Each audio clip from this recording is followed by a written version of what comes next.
यीशु के आगमन का परिणाम। मेरे प्रियो, जब प्रभु यीशु मसीह आने वाला होगा तब उस समय के परिणाम क्या होंगे। ये पवित्र शास्त्र में लिखा गया है कि यह न समझो कि मैं पृथ्वी पर मिलाप कराने आया हूँ। मैं मिलाप कराने नहीं पर तलवार चलाने आया। मेरे प्रियो, पवित्र शास्त्र में ऐसा लिखा गया है कि जब प्रभु यीशु मसीह आएगा तब उस समय युद्ध पर युद्ध होते रहेंगे। एक देश दूसरे देश पे चढ़ाई करता रहेगा। मेरे प्रियो, ऐसा लिखा गया है कि यह न समझो कि मैं पृथ्वी पर मिलाप कराने आया हूँ। जब प्रभु यीशु मसीह आने वाला होगा तब उस समय लोग तलवार से लड़ाइयाँ करेंगे, एक दूसरे को मार डालेंगे। मैं तो आया हूँ कि मनुष्य को उसके पिता से और बेटी को उसकी माँ से और बहू को उसकी सास से अलग कर दूँ। मनुष्य के बैरी उसके घर ही के लोग होंगे। मेरे प्रियो, पवित्र शास्त्र में लिखा गया है कि जब प्रभु यीशु मसीह आने वाला होगा तब पिता और पुत्र अलग हो जाएंगे, बेटी और माँ अलग हो जाएंगे, सास और बहू अलग हो जाएंगे। मनुष्य के बैरी उसके घर के ही लोग होंगे। मेरे प्रियो, शैतान लोगों को भरमाना शुरू करेगा जब यीशु मसीह आने वाला होगा। शैतान सबके मन में डालेगा कि प्रभु यीशु मसीह यहाँ है, प्रभु यीशु मसीह वहाँ है, और उनके घर के ही लोग बैरी होंगे। जो माता या पिता को मुझसे अधिक प्रिय जानता है। मेरे प्रियो, पवित्र शास्त्र में लिखा है कि जो माता या पिता को सबसे अधिक प्रिय जानता है वह मेरे योग्य नहीं। प्रभु यीशु ने कहा कि जो माता पिता को मेरे से योग्य जानता है वह मेरे योग्य नहीं। जो बेटा या बेटी मुझसे अधिक प्रिय हैं वह मेरे योग्य नहीं। और जो क्रूस अपना लेकर मेरे पीछे न चले वह मेरे योग्य नहीं। मेरे प्रियो, परमेश्वर कहना चाहता है कि आप सारी चिंता प्रभु यीशु मसीह पे डाल दें, वही आपको आपके प्राणों को बचाएगा। जो अपने प्राण को बचाता है वह उसे खोएगा। मेरे प्रियो, आप अपने प्राण को अगर संसार के लिए बचाते हैं तो खो देंगे, लेकिन अगर आप प्रभु यीशु मसीह के लिए अपना प्राण खोते हैं तो आप बचाए जाएंगे। मेरे प्रियो, जैसा कि पवित्र शास्त्र में लिखा है कि जो कोई प्रभु यीशु के लिए अपना प्राण देता है वह अपने प्राण को बचा नहीं पाएगा। जो तुम्हें ग्रहण करता है वह मुझे ग्रहण करता है। मेरे प्रियो, परमेश्वर ने कहा कि जो मेरे भेजने वाले को ग्रहण करता है वह मुझे ग्रहण करता है, और जो मुझे ग्रहण करता है वह मेरे भेजने वाले को ग्रहण करता है।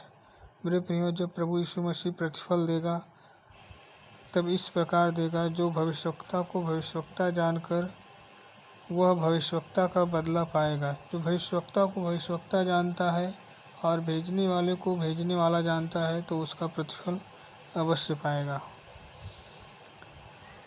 और प्रभु यीशु ने कहा कि जो कोई मनुष्यों के सामने मुझे मान लेगा उसे मैं भी अपने स्वर्गीय पिता के सामने मान लूँगा, पर जो कोई मनुष्यों के सामने मेरा इनकार करेगा उससे मैं भी अपने स्वर्गीय पिता के सामने इनकार करूँगा। मेरे प्रियो, प्रभु यीशु मसीह पवित्र शास्त्र के द्वारा बताना चाहते हैं आपको कि अगर आप मनुष्यों के सामने प्रभु यीशु मसीह को मान लेते हैं तो प्रभु यीशु मसीह भी अपने स्वर्गीय पिता के सामने, स्वर्गदूतों के सामने आपको ग्रहण कर लेंगे। लेकिन जब आप संसार में प्रभु यीशु को नहीं ग्रहण करते हैं तो प्रभु यीशु मसीह भी आपको स्वर्ग में स्वर्गीय पिता के सामने, स्वर्गदूतों के सामने पहचानने से इनकार कर देगा। मेरे प्रियो, हम बताना चाहते हैं कि आप प्रभु यीशु मसीह के पास आएँ और संसार में के लोगों को बताएं कि प्रभु यीशु मसीह ही उद्धार करता है, प्रभु यीशु मसीह ही हमारा जीवन दाता है, प्रभु यीशु मसीह ही जीवन देने वाला परमेश्वर है। आप प्रभु यीशु को ग्रहण करें, संसार के लोगों को बताएं, प्रभु यीशु के नाम से पिता, पुत्र, पवित्र आत्मा के नाम से बपतिस्मा दें और उनका जीवन आश्रित होने पाए। मेरे प्रियो, हम बताना चाहते हैं कि जब यीशु मसीह आएगा तो वह न्याय करने के लिए आएगा। जब यीशु मसीह आएगा तो न्याय करने के लिए आएगा और सबका न्याय करेगा। मेरे प्रियो, एक बार प्रभु यीशु मसीह आ चुका है और जब गया तो वह वायदा करके गया है कि मैं फिर आऊँगा। मेरे प्रियो, जब यीशु मसीह दोबारा आने वाला है तो वो सबका न्याय करेगा। मेरे प्रियो, जब यीशु मसीह दोबारा आएंगे तो सबका न्याय करेंगे।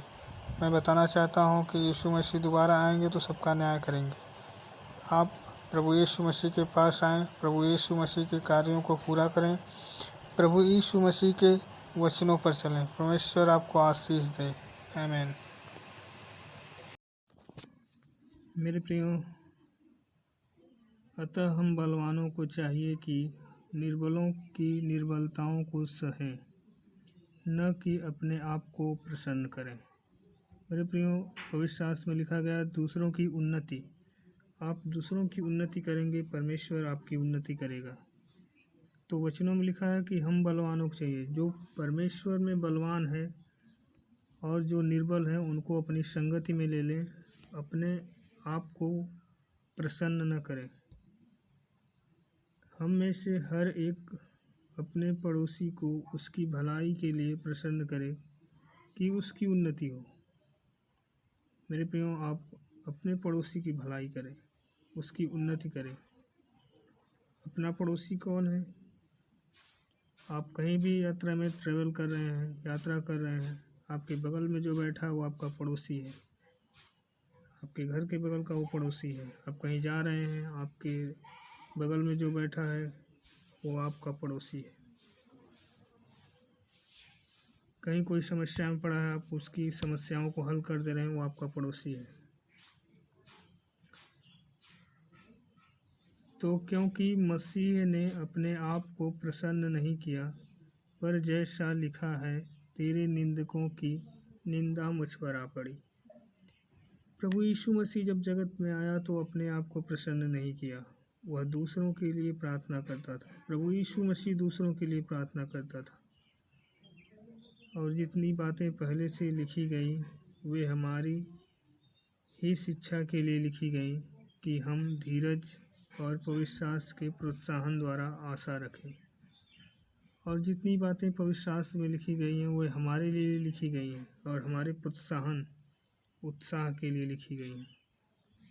धीरज और शांति का दाता, जो धीरज और शांति का दाता परमेश्वर तुम्हें यह वरदान दे कि यीशु मसीह के अनुसार आपस में एक मन रहो।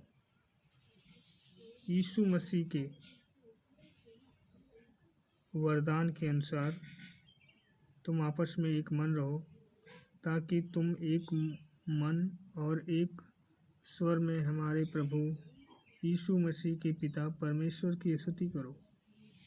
उस परमेश्वर की स्तुति करो जो स्वर्ग में है।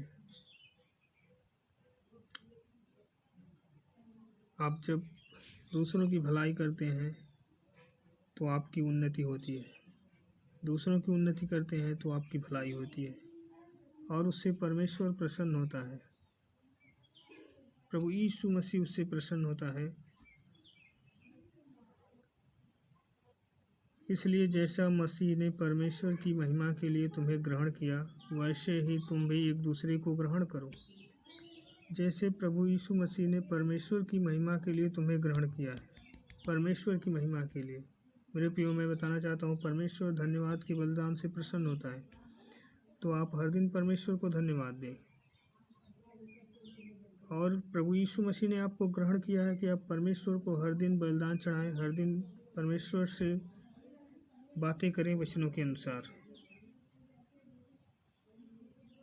इसलिए मैं कहता हूँ कि जो प्रतिज्ञाएं बाप दादों को दी गई थी, उन्हें दृढ़ करने के लिए मसीह परमेश्वर की सच्चाई का प्रमाण देने के लिए खतना किए हुए लोगों का सेवक बना। परमेश्वर ने खतना करने वाला सबका सेवक बन गया। प्रभु यीशु मसीह ने जगत में आया, सबका सेवक बन गया, सबकी सेवा की। और अन्य जाति भी दया के कारण परमेश्वर की स्तुति करें, जैसा लिखा है, इसलिए मैं जाति जाति में तेरा धन्यवाद करूँगा। आप जो परमेश्वर में हैं, प्रभु यीशु मसीह को जानते हैं, यीशु मसीह के द्वारा परमेश्वर का धन्यवाद करें, उसके नाम का भजन गाएं और लोगों के साथ भलाइयाँ करें। जब आप लोगों के साथ उन्नति करते हैं तो आपकी भलाई होती है। कोई दुख में है तो कोई तकलीफ़ में, आप उसके लिए प्रेयर करें। परमेश्वर उसका प्रतिफल आपको देगा। परमेश्वर आपको उसका प्रतिफल देगा, आप चिंता न करें। जब आप दूसरों के लिए भलाई करते हैं तो आपके जीवन में भलाई उत्पन्न होती है। परमेश्वर वो आपको भलाई दिखाएगा।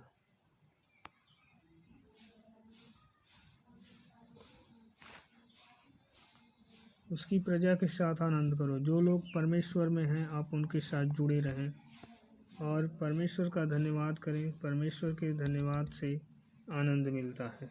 आप उस आनंद में सहभागी हो जाएं और परमेश्वर का धन्यवाद करें। यीशु के नाम में आमीन।